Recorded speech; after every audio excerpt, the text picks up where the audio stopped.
Hi, എല്ലാവർക്കും നമസ്കാരം. ഞാൻ രാംദാസ്. ഞാൻ വളരെ കാലത്തിന് ശേഷമാണ് ഒരു വീഡിയോ ആയിട്ട് വന്നത്. ഞാൻ ഏകദേശം 1 വർഷമായി ഇന്ത്യൻ ആർമിയിൽ നിന്ന് റിട്ടയർഡായിട്ട് നാട്ടിലെത്തിയിട്ട്.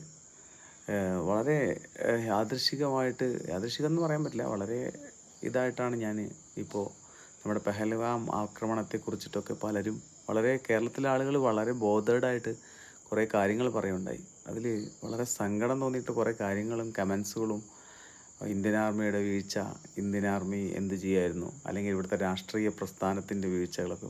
ആദ്യമേ ഞാൻ പറയട്ടെ, എനിക്ക് രാഷ്ട്രീയമില്ല. ഇന്ത്യ ഭരിക്കുന്നത് മോദിയാണെങ്കിൽ എൻ്റെ പ്രധാനമന്ത്രിയും, കേരളം ഭരിക്കുന്ന പിണറായി വിജയനാണെങ്കിൽ എൻ്റെ മുഖ്യമന്ത്രിയുമായി കാണാനുള്ള ബോധം എനിക്കുണ്ട്. അതാണ് നമ്മളുടെ ഒരു കാരണം. ഞാൻ ഒറ്റയ്ക്കല്ല അവർ തിരഞ്ഞെടുത്തത്, നമ്മുടെ ഒരു സമൂഹമാണ് അവർക്ക് വോട്ട് നൽകി അവർ തിരഞ്ഞെടുത്തത്.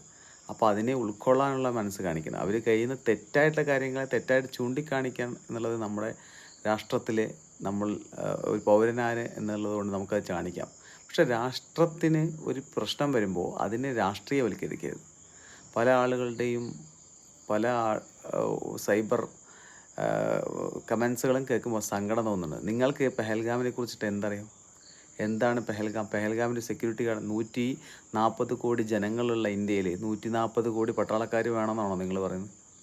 അങ്ങനെ കഴിയുമോ? കോങ്ങാട്, ഞാനിപ്പോൾ താമസിക്കുന്നത് ഇവിടെ കോങ്ങാടാണല്ലോ. കോങ്ങാട് നമ്മുടെ പോലീസ് സ്റ്റേഷനിൽ പുലാപ്പറ്റ പരിസരത്തും പിന്നെ 4 പോലീസ് സ്റ്റേഷൻ വേണമെന്ന് പറയാൻ പറ്റുമോ? കോങ്ങാടിൻ്റെ പരിധിയിലുള്ളതാണല്ലോ പുലാപ്പറ്റ.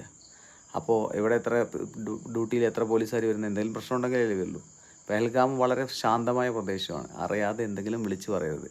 കുറേ ന്യായീകരണങ്ങൾ വിളിച്ച് അറിയരുത്. അന്തം കമ്മികളാവരുത്. ഇത് ഞാൻ പറയുന്നതുകൊണ്ട് എന്നെ ഒരു രാഷ്ട്രീയത്തിലും പെടുത്തേണ്ട ആവശ്യമില്ല. ഞാൻ ഒരു രാഷ്ട്രീയത്തിനും അധീനമല്ല.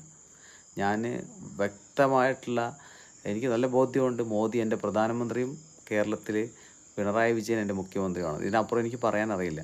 പ്രതിപക്ഷ നേതാവ് രാഹുൽ ഗാന്ധിയാണെന്നും എനിക്ക് നല്ല ബോധ്യമുണ്ട്.